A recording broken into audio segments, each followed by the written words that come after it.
Floating. And now. All right. Right, there you go. All right. So once again, thanks so much for joining us here at the COA for another speaker as part of our environmental series that we started last year. So it's strange to say it started last year, but we've already been doing this for several months. So we've had the opportunity and the honor to have several really great speakers, like our speaker today from the Center for Coastal Studies, an organization that I'm sure many are familiar with. My name is Harriet Emerson. I'm a private program administrator here, as is John. So anyway, it's been great to kick off this series of private programs. People can participate either in person or online. So our speaker today is Jesse Mechling. He's this Marine Education Director. All right. So even though it's January, quite cold out there, there's still quite a bit going on at the center. But Jesse's going to tell us all about it. So thank you so much, Jesse, for joining us. Greatly appreciate it. Thank you. So thanks for coming out on this cold day. I only had to drive about a mile, so that's nice. I live just down the road in East Ham. So my name is Jesse Mechling. I'm the Education Director at the Center for Coastal Studies. If you're not familiar with the center, this is a little our little sort of mission statement here. The center is we're an independent nonprofit organization in Provincetown, as you can read, dedicated to understanding and protecting our marine ecosystems through research, primarily research, education, and public policy. And next year we will be celebrating our 50th anniversary. So we've been around for 50 years. In fact, two of our three, I can't say they're still at the center, although they kind of still are at the center. Two of our three founders, one just retired last May, although he still shows up at the center almost every day. That's not my idea of retirement, but another one is, although he no longer technically is at the office, he's still writing research papers at 93 years old. So it's hard to get away from the center, apparently. So today I'm going to be talking about right whales. It's one of the species that we study at the center. We've been studying for about 4 decades. We're getting into right whale season. The Cape is the most important place for these animals, probably on Earth. So I'm going to talk about the species, sort of the issues they face, and some of the work that we do towards the right whales. And it's hard to see, but just down here, all of our research happens under federal permits, and various photos from the aerial team or from disentanglement were taken under these various permits that are listed here. I'm just not going to list them on every picture I show. So I always start with this presentation, or any presentation, with a picture of the world to remind us that we live on a planet that is mostly covered in water. Of course, we all live on Cape Cod, or I'm guessing we all live on Cape Cod, and we know that we live on a place that's surrounded by this amazing marine ecosystem. But I think it's always important to remember that what we do on land greatly affects the other 71% of our Earth's surface. So the right whale has been known by many names in many countries.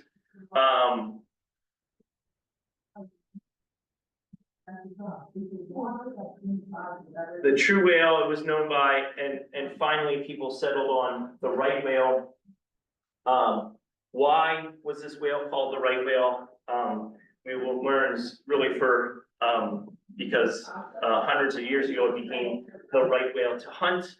But just as a background, right whales are one of roughly 92, 93 species of cetaceans. That's whales, dolphins, and porpoises. Why do I say roughly 92 or 93? Because believe it or not, we actually discover a new species of whale every few years. This is not a whale that we've never seen before. This is a whale that we thought was another whale, and genetics has told us it's actually a different species. The most recent was in 2021, where we discovered a new whale called Rice's whale. that lives in the Gulf of Mexico, which is, after its discovery, promptly became one of the most endangered animals on the planet. There are only about 50 of them left. Right whales are a type of baleen whales. These are the largest of the whale species, but they're not the most numerous. When we think of whales, we tend to think of baleen whales, but if we go back to this chart, most whales are actually relatively small, and most whales actually have teeth.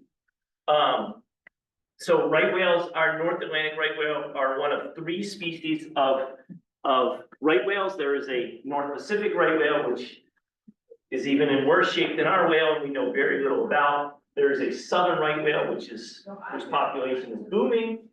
And then there's our North Atlantic right whale. And right whales are unique among whale species. They're one of a few species. These 3, the bowhead, the sei whale right here, as the truly the only species of whales that actually feed on our tiny, tiny microscopic animals out there called plankton. So this little organism right here is a example of a phytoplankton, which is a photosynthetic organism that is simply the most important stuff on Earth. Gives us half the oxygen, more than half of the oxygen we breathe, and is the base of all the food in the ocean. Without it, we wouldn't be here. It feeds little tiny animals called zooplankton, and it's these little tiny animals that right whales come to feed on. These are called copepods. A copepod is about a big full-grown size. Copepod is about the size of a grain of rice. This is a close look at one, but why right whales like them is they have these sacs of sort of fatty oil. So even though they're small, they are quite nutritious for their size. Now, right whales still need to consume about 1 billion a day on average. But for their size, they're pretty juicy and nice. So right whales, historically, North Atlantic right whales lived on both sides of the Atlantic. And it's the whales that lived on the Eastern Atlantic that were first hunted by Europeans. These are large whales. Right whales can grow up to over 100,000 pounds. They're not the longest of the whale species, but they're one of the fattest. So in an age where you would boil whale blubber to make oil for lighting or heating, this was a good commodity.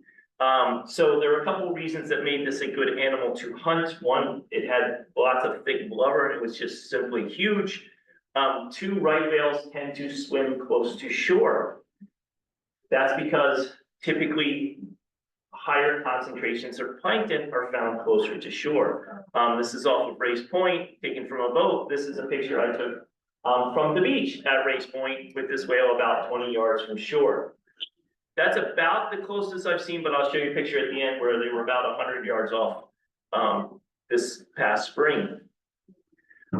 In addition to swimming close to shore, what they feed on, plankton by definition, are organisms that live in the water and cannot swim against currents. So they are not fast. They do not have to be fast to chase their food. A lot of our other whale species around here, humpbacks, finbacks, minkies, feed on small fish.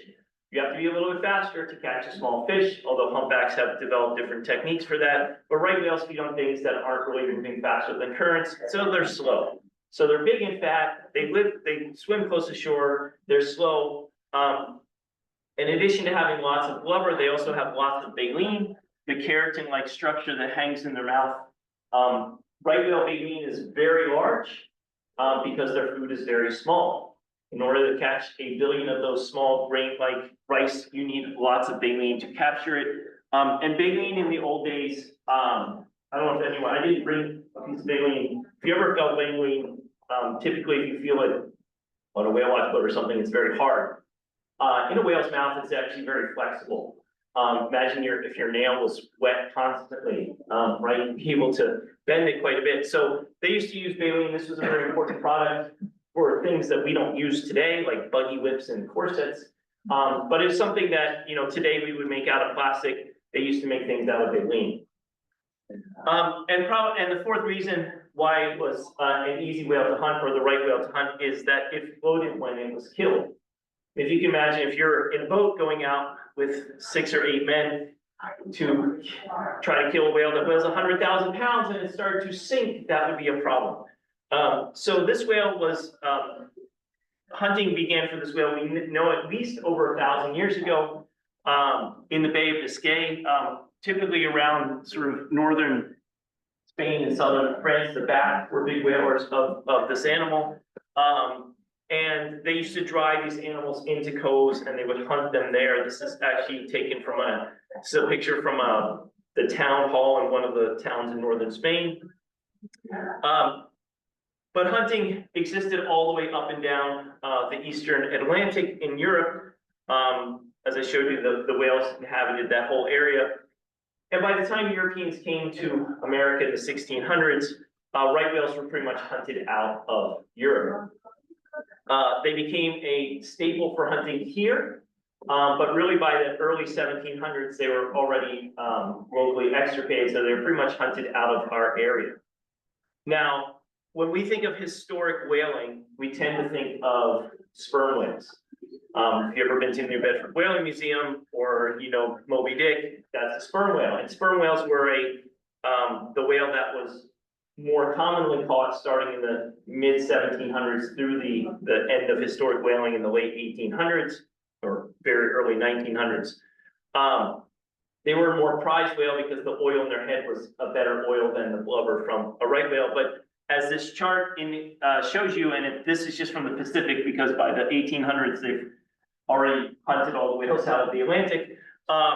What this shows you is the pink are sperm whale locations and the green are right whale locations. So they were still hunting right whales on their voyages. They just weren't hunting North Atlantic right whales. They were hunting the southern right whale and a North Pacific right whale. So all three of these species worldwide were hunted. All three of these species worldwide were hunted nearly to extinction. Now, the International Commission formally began after World War II, but prior to that, in the 30s, a group of nations got together to manage whaling. And in the beginning of managing whaling, they determined that right whales were so depleted that they need to be protected. In fact, right whales were given protection in the 1936 from whaling worldwide. That's all three species of right whales. They were the first whale given protection from hunting. But their numbers were so low, it's estimated there were roughly 100 whales up here in the North Atlantic and roughly the same down in the Southern Ocean. Not much was known about them. In fact, there was a young calf, I know it was killed in Florida in the 30s. And after that, really not much was known about right whales until some researchers from Woods Hole discovered right whales in Cape Cod Bay in the 1950s. Cape Cod Bay, as it turns out, was a feeding area for a spring feeding areas for these whales. But we still didn't know that much about them through the 50s, through the 60s. But we did learn as we began to look at historic records and people actually began to study these animals in the 80s with more intensity, that they basically had two areas. They had a southern calving area, which is off the coast of South Carolina to Florida, and sort of a northern feeding area, which is typically in the Gulf of Maine. Cape Cod Bay being a spring feeding area, but the Bay of Fundy was a traditional summer feeding area as well as Roseway Basin. And down here, southeast of Nantucket was sort of a traditional late spring, early summer feeding area. So this is what we know about these whales. We also knew that there weren't very many of them. And when the US passed the Endangered Species Act in the early 70s, right whales immediately became listed on this act. Now, part of listing an endangered or listing an animal as an endangered species requires you to create critical habitat, designate critical habitat, because you can't save a species if you don't protect where it lives. right whale critical habitat, despite being listed in the seventies, their critical habitat was not designated until 1994. And what, just want to show you from this map is, so there was critical habitat designated down here in their calving ground where they give birth, and critical habitat up here. But if you notice, from this picture, the western part of Cape Cod Bay was not considered critical habitat. Now, for some reason, whoever it was who was, I imagine it was the federal government putting, designated as critical habitat. Apparently, the right whales swam in only part of Cape Cod Bay, and the other part of Cape Cod Bay they didn't venture into. Now, we know that this is probably not the case. There's nothing there stopping the whales. So in 1990, the center started its aerial survey program of right whales. And our program has expanded, and I'll show you at the end. But traditionally, what we do is we fly track lines across Cape Cod Bay. This is one survey area, and then on the outside of Cape Cod, the backside of Cape Cod. And when I started at the center about 15 years ago, we were probably flying maybe, I don't know, I'm gonna guess 20 times a year. And as you'll see now, we're flying almost double that. We've expanded the season. So we used to only start flying in February. Now we're flying in November. We don't fly as much then, but we're trying to get a sense of our whales coming back at that time. But one of the things that we discovered from flying these surveys over many, now over 2 decades, is of course, right whales use all of Cape Cod Bay. They don't suddenly stop here outside of Plymouth and say, no, I gotta go back because that habitat's not good for me. And so due to a lot of work at the center and other programs, that critical habitat was expanded in 2016 to include all of Cape Cod Bay, in fact, most of New England, and a large swath of down the southeast coast. And what this means is once you have critical habitat designated, you can implement management policies to try to protect this species. And with these policies in place, our right whale population, as far as we knew, was growing slowly. So 2.8% a year is not a great growth rate. Just to give you a sense of, in comparison, the southern right whale species is growing about 10% a year. There's tens of thousands of those brought from the same roughly number of individuals to begin with, whereas we peaked at 481 in 2011. Now, that 481 number is actually since been revised a little bit, and it is not the number that we knew. We did not know we peaked in 2011. In fact, it wasn't until 2017 that we realized that that was the peak of the whales that I'll mention, I'll tell you about in a second. So here I want to introduce you to a right whale. And this is a whale that we know at the center very well. It's a whale called wart. This is Wart's family tree. So these are all Wart's calves. These are her grand calves and some of her great grand calves. The blues are males, the yellows are females, the grays are uncertain. And I'm going to come back to Wart's family tree at the end. But I want to introduce you to Wart because I'm going to introduce some of Wart's family later in this presentation. And Wart's family is a great illustration of why right whales have actually, why they peaked, their number peaked, and why their numbers are continuing to go down, as we will see. And there's 5 reasons why these whales do not number in the tens of thousands as due to the southern right whale. And they are entanglement in ropes, ship strikes. These are the 2 leading causes of death for these animals of known causes. Noise pollution, they have a low calving rate. They're simply not having enough calves. and stress, which can be caused by all four of the other things, right? Harriet asked me before we got started if they tag right whales, if we know where they go, and we don't tag right whales, because a few decades ago, they tried to tag right whales, the tags did not, the right whales did not take the tags well. And even though tagging has changed, a lot of people who were working on right whales don't want to introduce more stress by going out and tagging a right whale, which is why we don't tag these animals. Although I do have a feeling that that might change in the future. I think folks probably will start tagging them, but maybe not. So entanglement, this is one of the leading causes, in fact, the leading cause of known deaths, like if we know what killed it, and certainly the leading cause of serious industry for right whales. Basically what happens is right whales, as well as other large whales, but right whales are more susceptible. Right whales and humpbacks are the two most susceptible whales up in our area. They swim along and they basically hit a line that goes from a surface down to the bottom, either to a trap or to a net, and they get entangled in this. The reason is, and I'd like to say this is sort of akin to if you're walking in the woods and it's dark and you can't see and you run into a big spider web.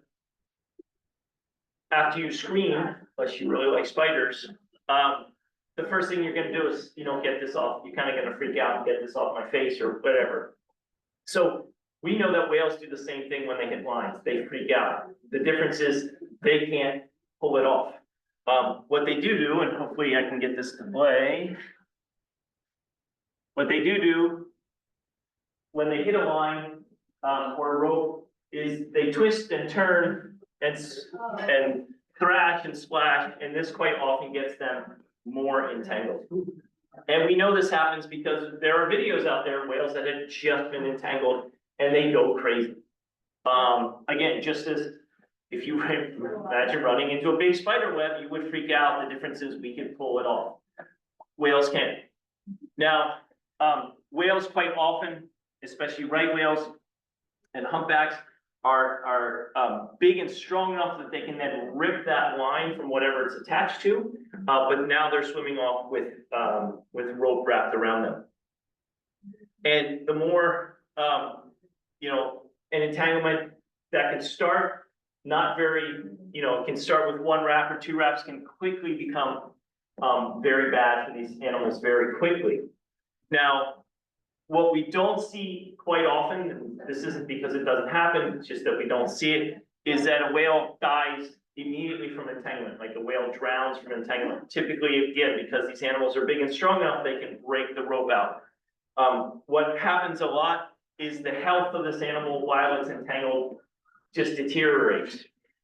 And this is an image, you might not be able to see it, but this is a rope right here wrapped around the whale's mouth. And what you can see from June to August is that the whale is just getting skinnier, right? If you look at the back of the whale there and the back of the whale there, it's much skinnier. This red stuff on the whale that you don't see here, or you see a little bit, are a type of animal called whale lice. The white ones are also whale lice. The white ones are visible when the whale is healthy. It's actually how we identify whales because they form these patterns.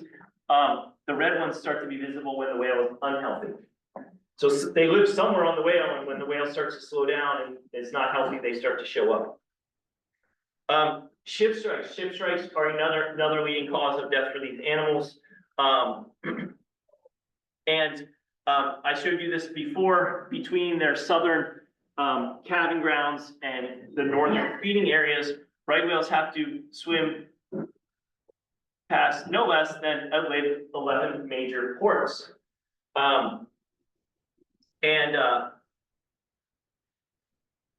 Ships, large ships, this whale was obviously hit by a propeller of a large ship. Large ships can kill whales by their propellers, by the size, but small ships can also, at high rates of speed, can also injure these animals as well and or kill these animals, particularly young calves, smaller whales. Now, this is a great, animation that was put together by, this man at the Washington Post. And what it shows is, a sort of month-long journey of a whale called Bishop. Bishop is one of Ward's great grand calves. And this is Bishop down here in Florida. And Bishop's gonna swim up to Long Island. And you're gonna see, all the ships that Bishop goes by. And all the ships that are going faster than 10 knots, which is the speed, that once past 10 knots is really critical to, if a boat hits it, it's gonna do serious damage. Oh, yeah. Of course, it's a big ocean, right, but it's still, it's a lot of boats. And it's really hard to see even a 30, 40, 50 foot, 80,000 pound animal that's black, at the surface. It's really hard to see if you're driving a ship that's 500 feet long.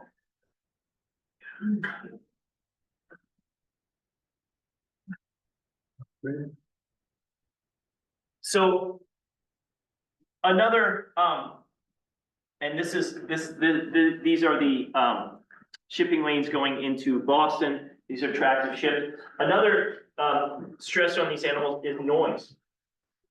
So the ocean is noisy, ships are noisy. So what this illustrates here is these little dots. These are all right whales, and these are the circles are their call, so their sound signature, as it were. The big things coming through, as you can imagine, are the sound signatures of ships. And so what happens in areas, as you know, some of these whales come up the coast past 11 major ports, right? They go past ships that are emitting strange, or not strange, but loud noises.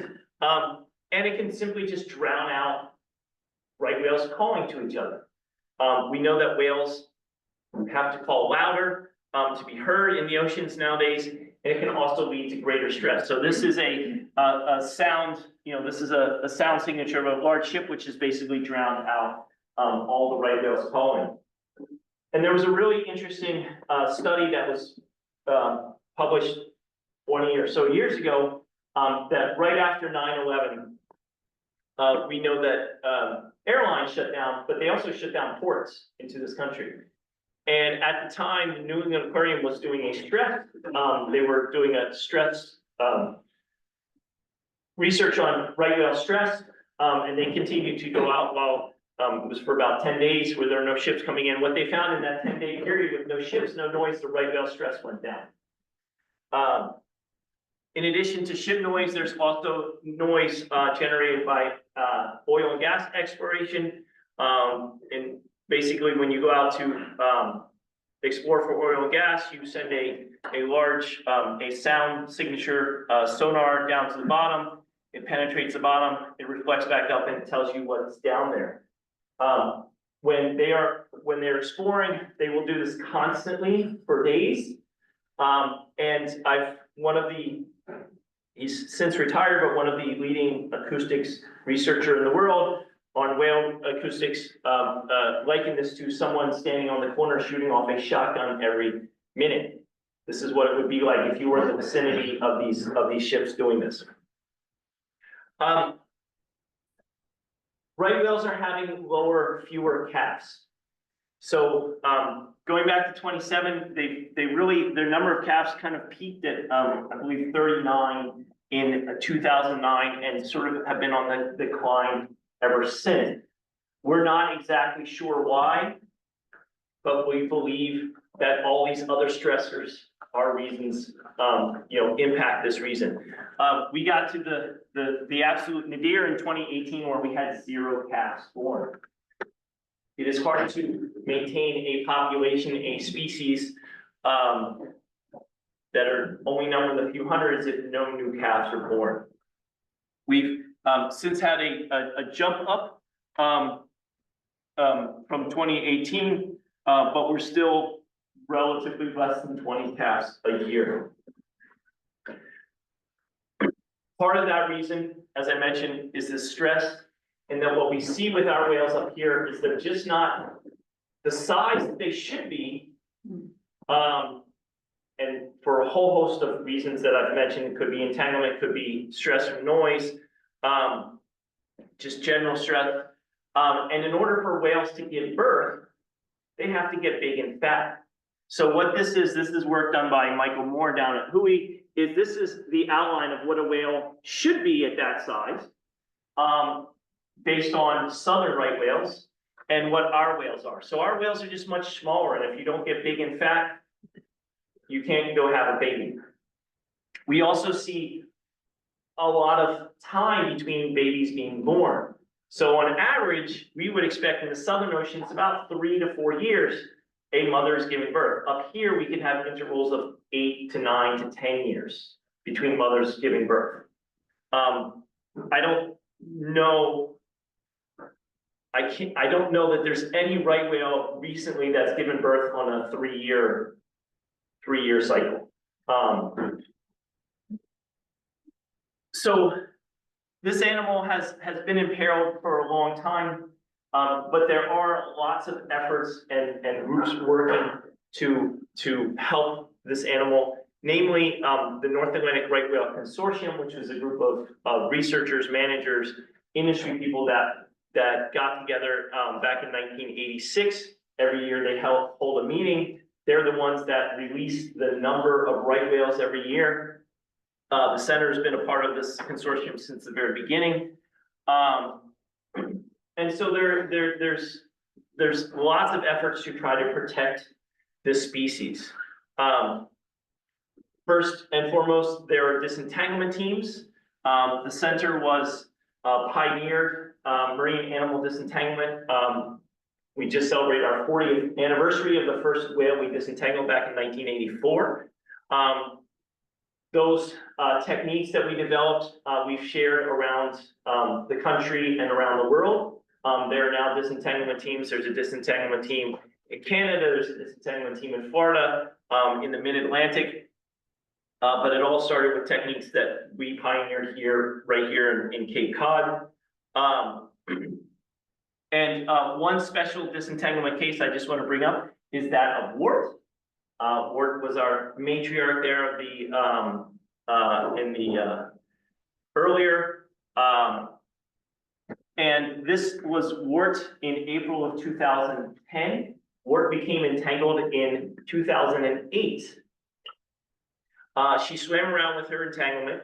And the reason that it took 2 years to try to disentangle her, one is they're just really hard to find sometimes. But two, her entanglement was a tight wrap around her head. And so our team couldn't use the traditional method of throwing a grapple to grab the rope and then cutting it off with a long pole, with a blade on the end of a long pole. So in April 2010, she was seen by our aerial survey team in Cape Cod Bay, and standing on our rescue boat on the bow is the head of the team named Scott Landry, and he's holding a crossbow. Now, we use crossbows for taking biopsy samples of whales, but the team had been working, trying to figure out a way to free Wart. So they modified the crossbow with a different type of arrow, not one for taking biopsies, but this arrow right here, that has these 4 little blades at the end of it, and it is known as a gobbler guillotine. It's a arrow for hunting turkeys. You can imagine what it does to a turkey. I talk about Wart's disentanglement to kids, and I'm not sure, all kids know what a guillotine is. Some kids do, other kids don't. But they came across Wart. They shot the arrow. You can see it flying right there. It hit the line. It hit the whale. But it made enough of a cut in the line that the tension broke the rope, and she was freed the next day. So after 2 years of swimming around with this pretty bad entanglement, she was freed by a flying arrow meant to cut turkeys, kill turkeys. Our team and teams around the country, have to come up with different techniques for different entanglements. On a positive note, if we went back and looked at our family tree, Wart showed up in 2013 with a calf, 3 years after she was disentangled. That calf was first seen, Ward and the calf were first seen in January off of Plymouth. It is believed that her calf was born in the warm, effluent waters of the Pilgrim Nuclear Power Plant. Thus, that calf was named Pilgrim. She left Cape Cod Bay in January and returned in April with Pilgrim. So that was that disentanglement was a success story in that at least Ward was able to give birth to another calf.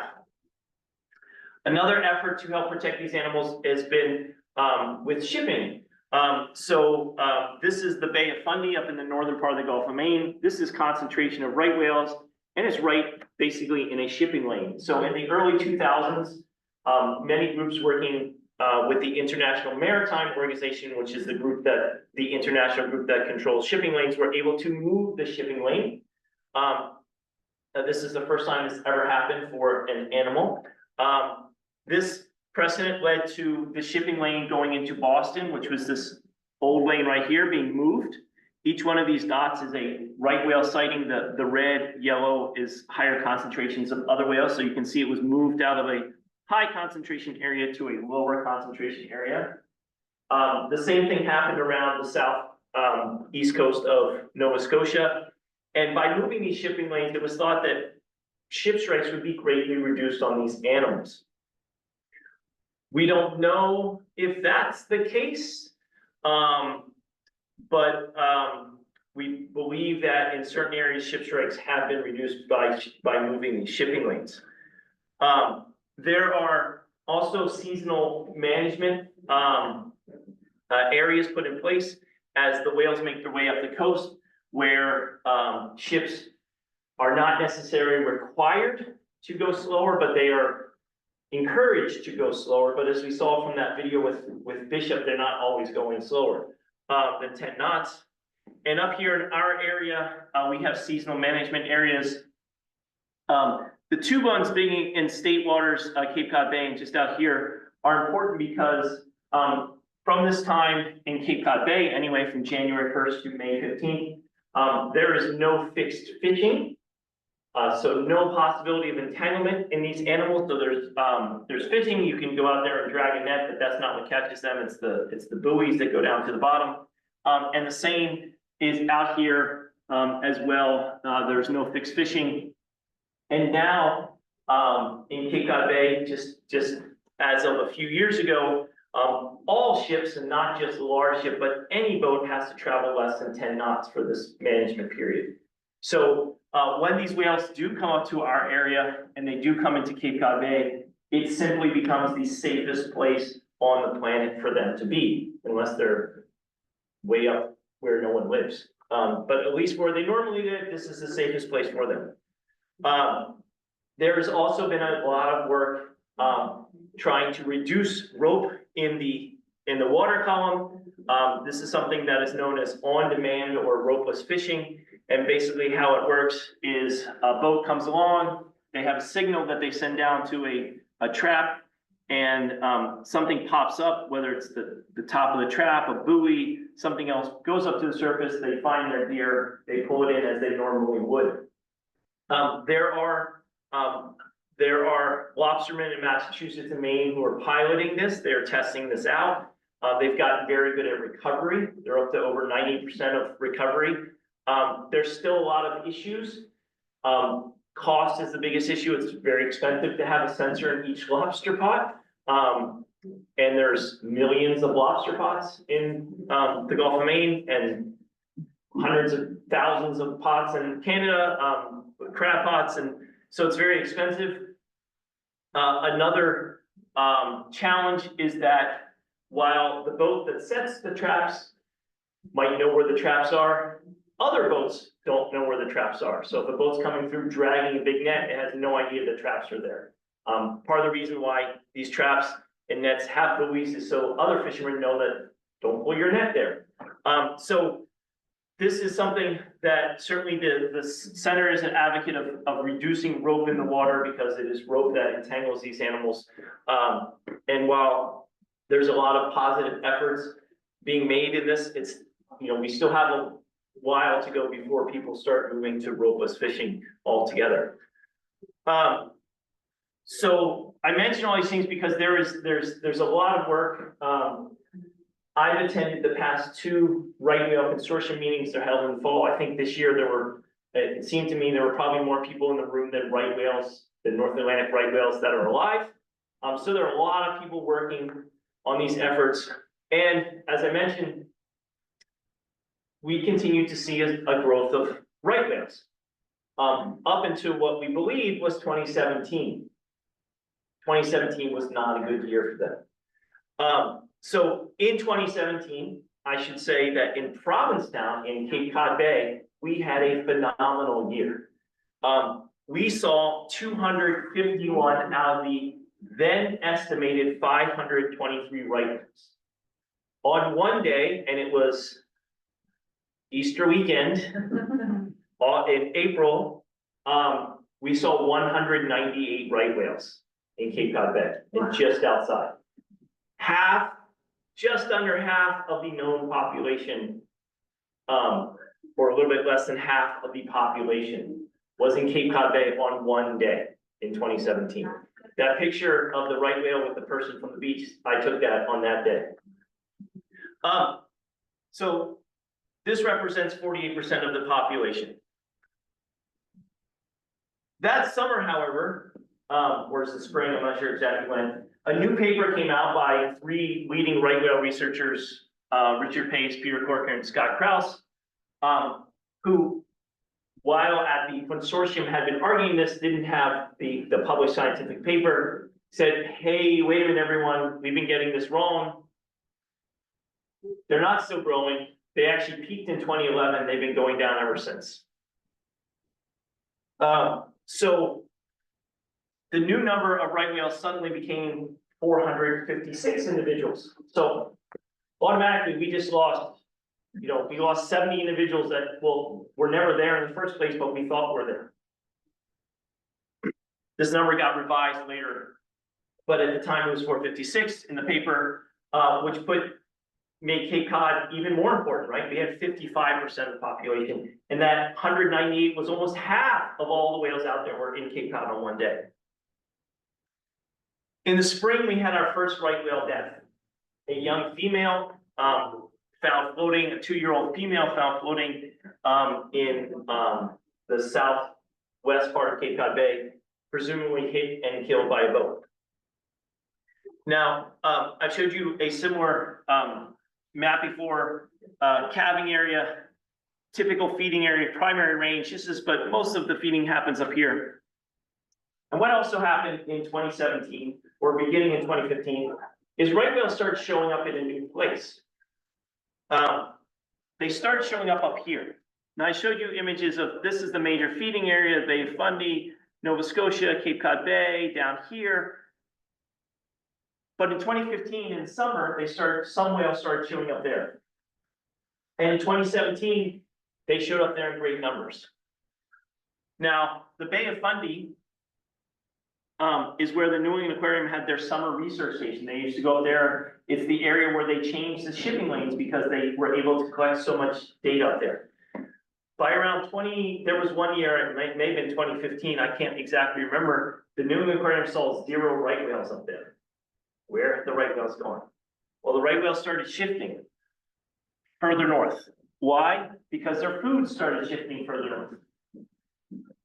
Right whales feed on those tiny little zooplankton, and those zooplankton like a certain water temperature. What is happening in the Gulf of Maine is that, well, it is getting warmer. It is warming up faster than almost any body of water on the planet.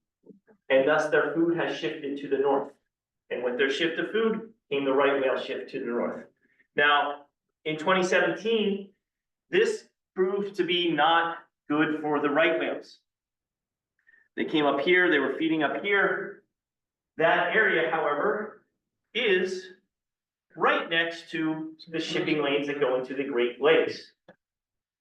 It is also a major crab fishery area. And what happens when you have whales in areas with large ships and fishing is they start to die.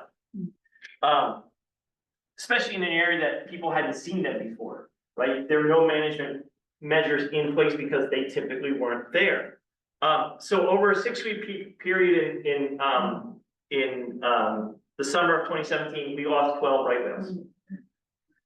That year, 2017, we lost 18 right whales.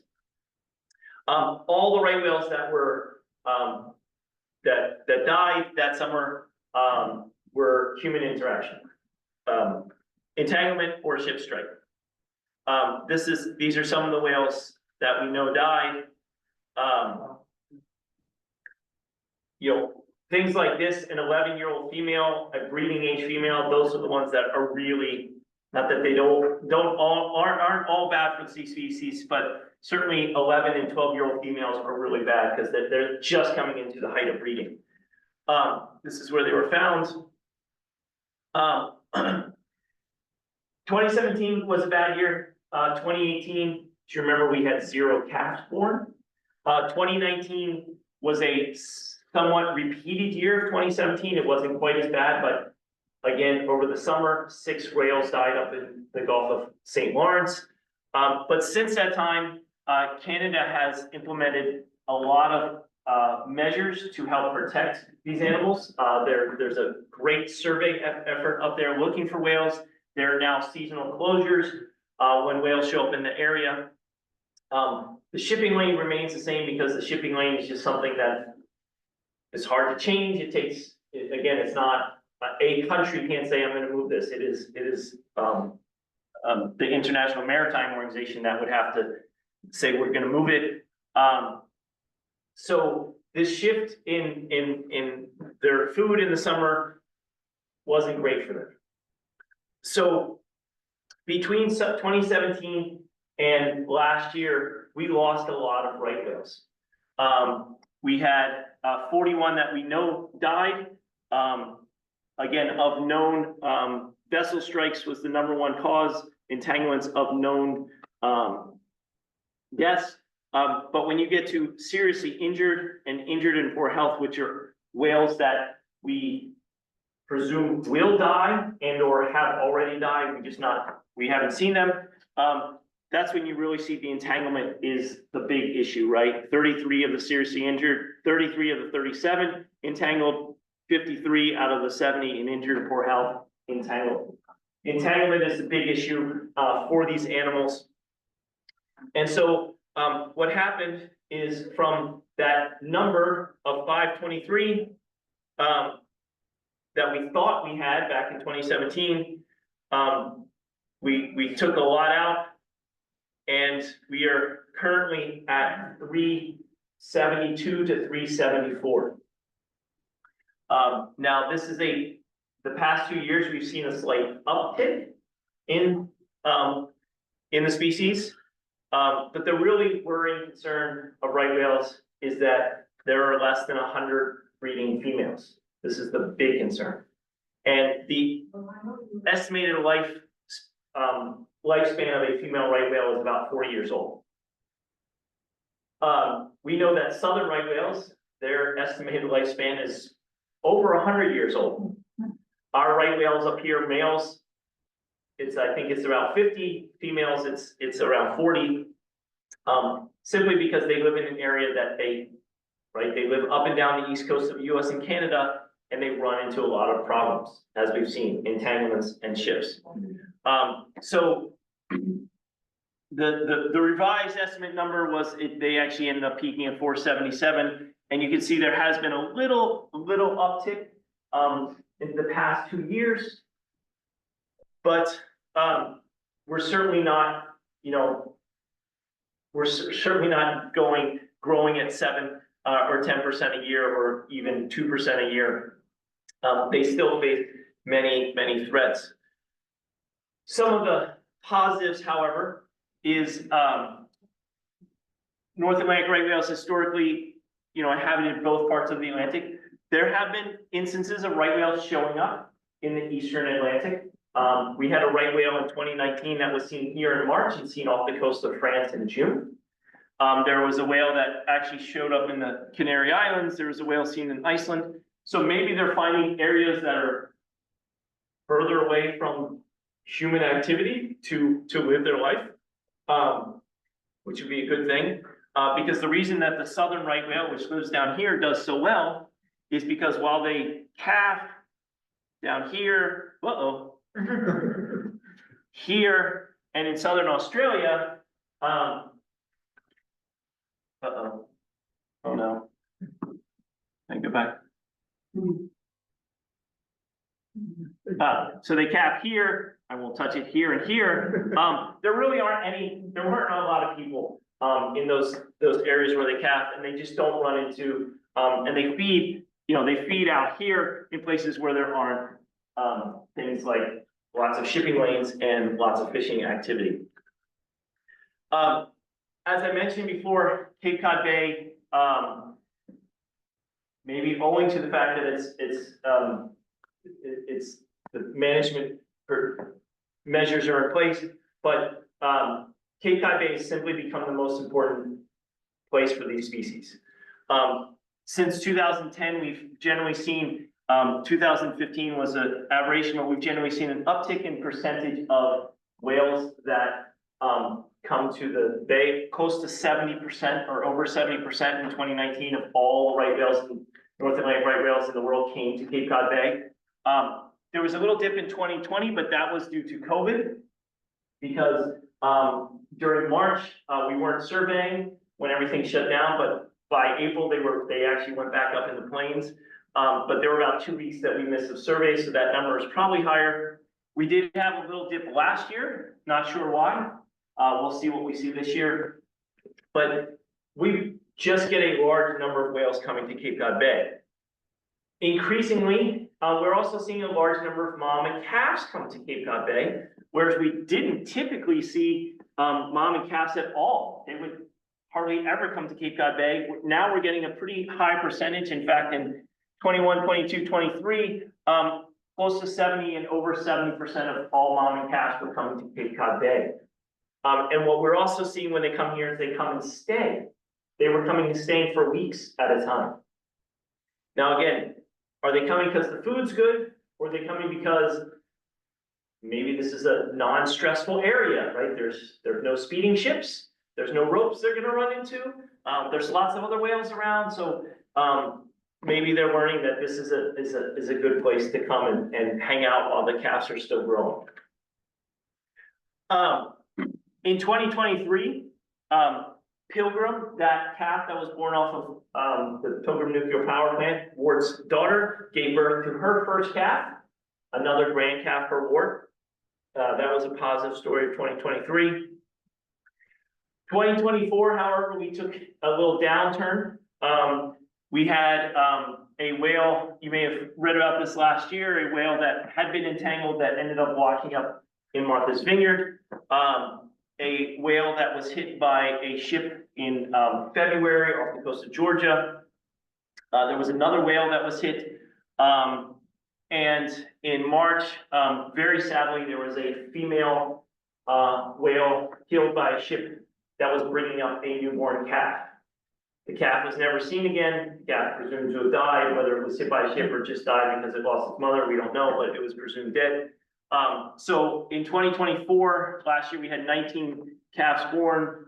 One was confirmed death, 4 others were missing, and then 3 other known confirmed deaths. So 2024 wasn't a great year. So even though we're adding whales to the population, they don't always make it.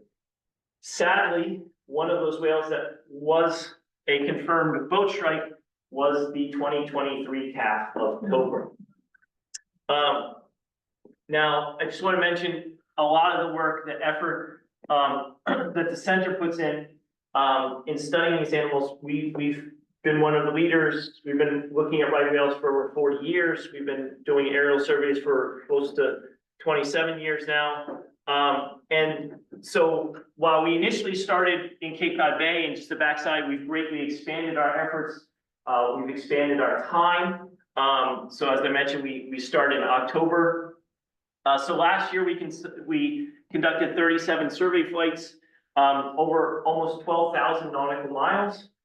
We had 25 cruises, and that's another thing that I remember when I first started. Maybe they went on 10 a year. And the cruises are critical for telling us what the food resources out there.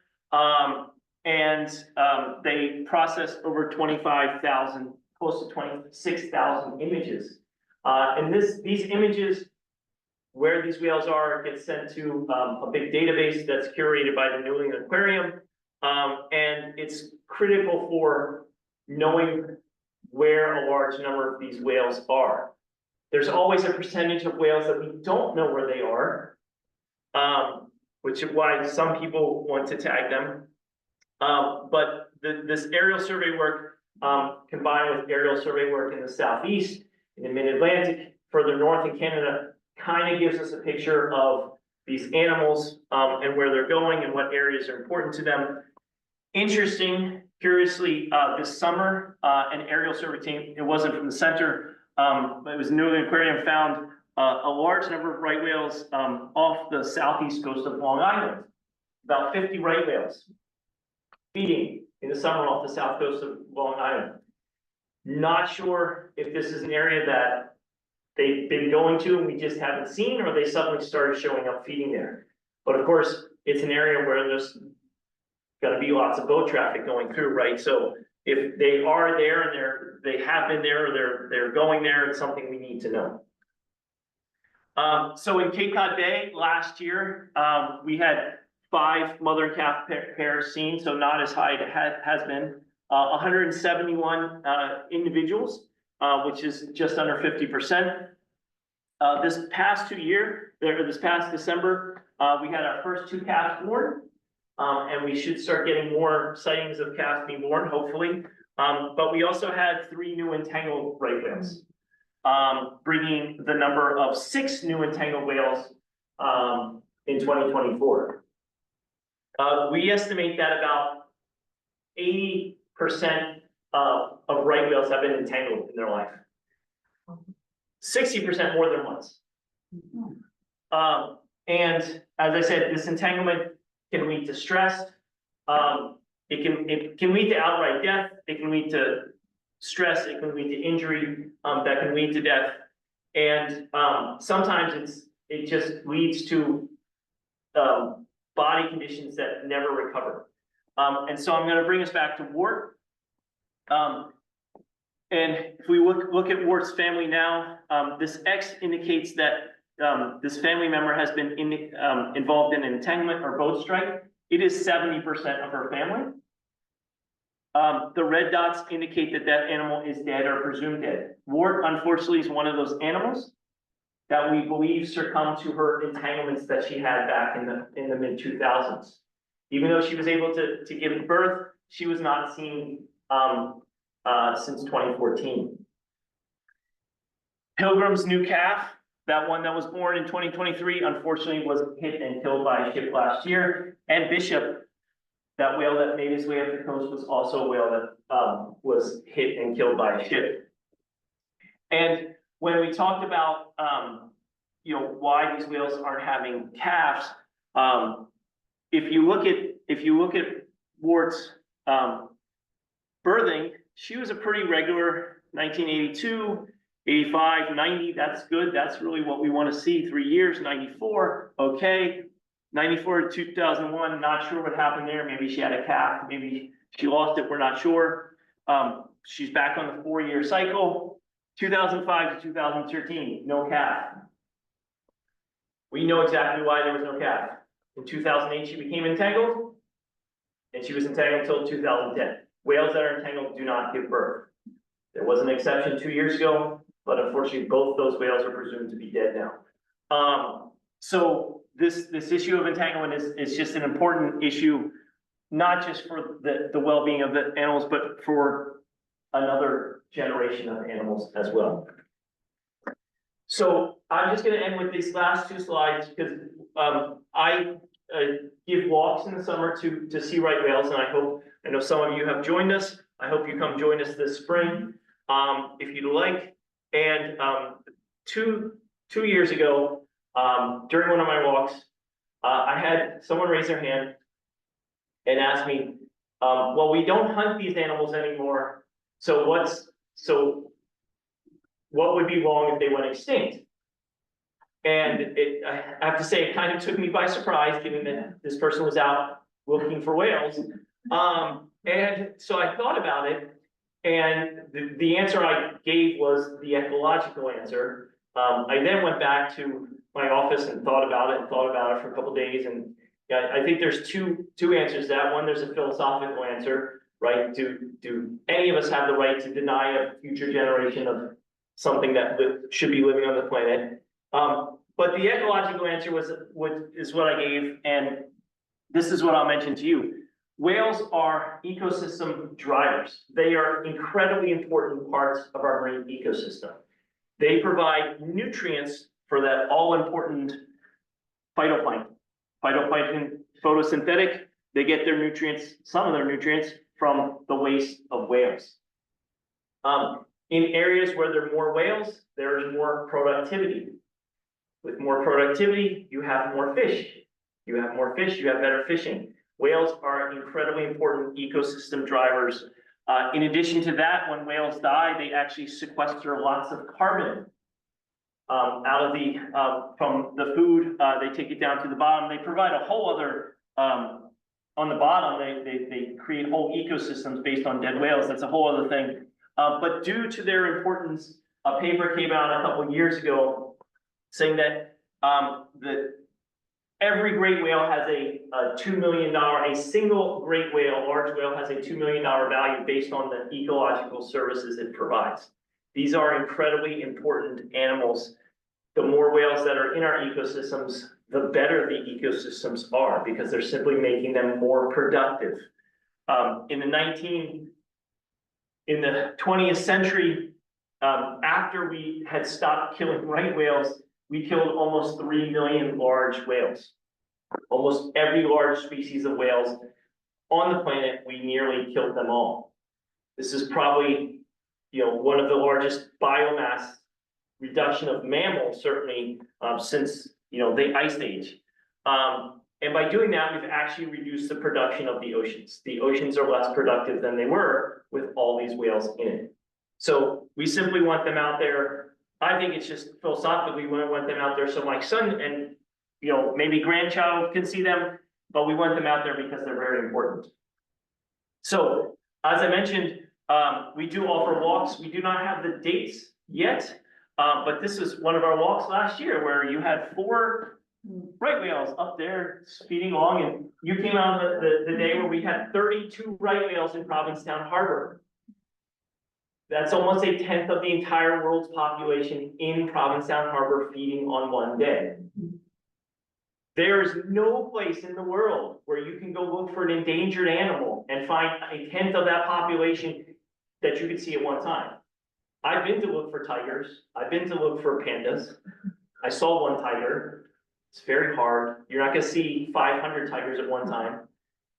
I didn't see a panda. It's really hard to see them, and there are a lot more of them than there are this species. Cape Cod is just miraculous that you can go out and see 20, 30 individual right whales on one day.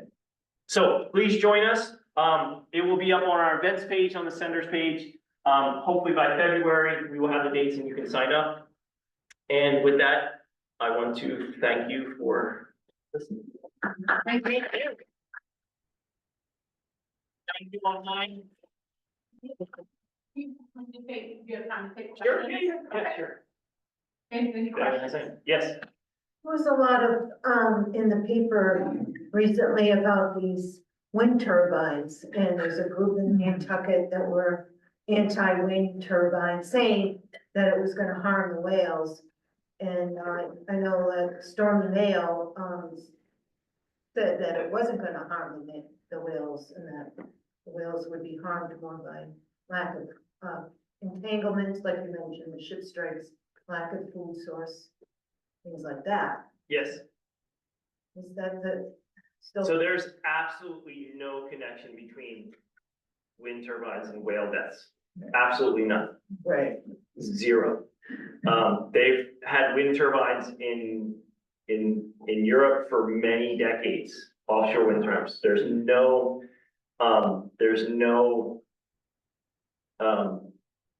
correlation at all between wind turbines and, whale deaths. If there, if there were any connection, the connection would be with a boat going out to a wind turbine, possibly hitting a whale. Right. But I will say that the folks constructing the wind turbines are, it's the most regulated industry out there in the ocean. They all have to have observers on their boats. The ones that are doing it south of the islands, there's a period of time where they can't work. They can't, there's no construction between January and May. Every boat that goes out there has to abide by the speed restriction and has to have observers. They have observers on the platforms. It is the most controlled. So the point being that the interaction would be with the boats, not with the turbines. There's nothing that the turbines are doing that are injuring whales. Right. And with that construction, they are the most regulated people out there. There are no observers on boats doing oil and gas exploration. There are no observers on, cargo ships going up and down the East Coast. Right. Or, there's an observer on every boat going to and from a wind farm to build it. So yes, so there's absolutely no connection between a wind farm and a whale death. And where there would be interaction would be with the boats actually taking the material out there, and they have lots of controls to prevent that. Right. Yes, I have a question. There have been sightings of whales traveling through the canal. Is that just an aberration, just occasional, or is that? I mean, sometimes they do it, sometimes they go in. I don't know if, I honestly don't know if they've ever, because Buzzards Bay is not an area where they're coming, that's not an area that they would typically be. Yeah. So they might, it's more likely they're going in from Cape Cod Bay. And, because the current is so strong there, they might just be if they get further down riding that, because the current in the Cape Canal is 6-7 knots when it's runs, you can't, sailboats have the motor, you can't sail through there, it's very strong. So that it might just be that they're going further in because the currents are taking them in, right? They're not, they can swim, they can swim against the current, obviously, but they're not, but if you're riding a 7-knot current, you're probably gonna keep riding it, right? I don't know that they're coming up from Buzzards Bay, cutting off through the canal. I don't think they're doing that, no. Because that's not an area where typically you see whales coming up that area. They are south of the islands, but I don't know that people observe them coming up that way. Yeah, so I think it's they come in from Cape Cod Bay, they're entering the canal from the north. Yeah. But there's always some, there was that beluga that was in the canal. There's always some whale that ends up going in there at some time of year, right? For some reason, so, yeah. I loved hearing you speak and tell us so much. It's really been a wonderful program. Thank you. An excellent slide presentation. That Yeah. really Thank you. I just, very Thank you. superb, best I've seen here, so. Thank you. Did you have? Quick, so, along the East Coast, like you were saying, all the fishing lines and the ships and all that, the thing, but it's shifted a little bit to the east, and and then between their destinations, but just moving further east of the coast. The whales? Right, it doesn't look like there's things like there's oh, wow, this is not a good place to be, so let's go a few miles, we're further out and. Yeah, I mean, it's hard to, I think the whales are gonna take the quickest route up, right, which is probably along the coast to some point, and once you get to right off of Virginia, Delaware, Maryland, then you don't have to go up like this, you kind of make this cut like this up to, the New York Bight, so southeast of New York and Long Island, you wouldn't keep going up New Jersey like that, but up to that point, it's probably faster to ride up. And the Gulf Stream is there too, so I don't know if they're riding on the edge of that. Because that would obviously propel them, make it easier, right? If you're in the Gulf Stream, you're gonna be going Sure. 2-3 miles an hour faster than you would otherwise. And also they're, you know, at times they're probably searching for food, right? We see right whales, off of Virginia feeding, they've had right whales out there feeding in certain areas, looking for food, so their life is about food, really, They're following and the food. they're following food, yeah. Any other questions? And so we look forward to, there are a lot of different ways to support Center for Coastal Studies, and it's a nonprofit, and check out their website. And please come on a walk, yeah, Yes. yes, please come on a walk. Do the walk, something to get us through cold and blustery January and February, and think about going up and. The key to the walks, and I'll say this, if anyone signs up, the key to the walks is wind. So on a day like today, if we had a walk scheduled, we would not see anything, so don't even bother coming. I'll be out there, I have to go, but, so if you sign up for a day and it looks like, oh, this day's gonna be really windy, I'll always happily take people another day, don't worry about that. We do have a number that we kind of cap it for registration, but I always take more people if they show up, and you can always switch to another day, it's not a big deal. Cause when it's going 30 miles an hour, there could be a whale 100 meters offshore and you're not gonna see it because of the white cap, so I mean, there can be lots of whales out there, but you don't see them because of the weather, so, yeah. But please join us this spring. Do you have anything, is this the website that we go on to? That's the website, and I also have some literature back there that you can take, yep. So the coastalstudies.org is the website, and then back there's some literature, feel free to take it. Anyone, if you have a boat, we have our disentanglement hotline. We get a lot of reports of entanglements from private boaters, so if you have a boat or have friends with boats, please take a sticker for your boat. Is the center open to visitors or is it just research there? No, we actually have a really interesting whale skeleton there of a humpback whale. It has a great story. I mean, that's another presentation I give quite often. It's a really fascinating story. So we're open typically during the week, and you can come in all year. We have a little exhibit space, and it's not a huge space, but we do have a skeleton, and it has kind of self-guided. You can learn about the story even if no one's there. But we're typically open, 9 to 5. The building's open 9 to 5, Monday through Friday, all year. Yep. We're right near the Catholic Church in Provincetown, Right. on Prince Street, yeah. I tried to, I went out with some friends to Race Point Light.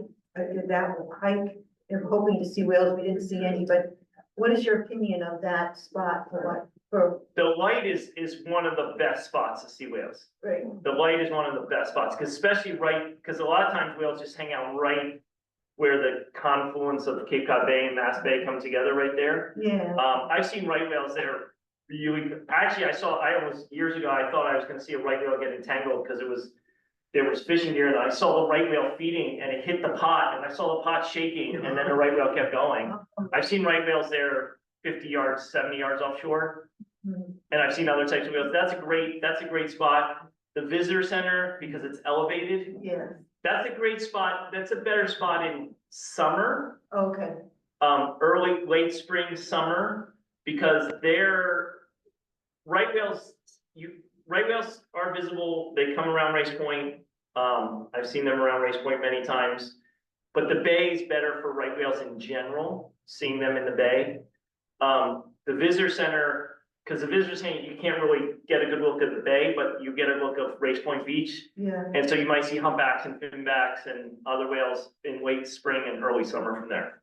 okay, Yeah, but the lighthouse itself is probably the absolute best spot to go. right. Anytime or spring? Spring. Yeah. Spring is probably the best site. April, You yeah, can tolerate the weather. spring is, April is a great month to go out to the lighthouse. Okay, But just pick a calm day. That's really, for whale watching from shore, it's pick a calm day.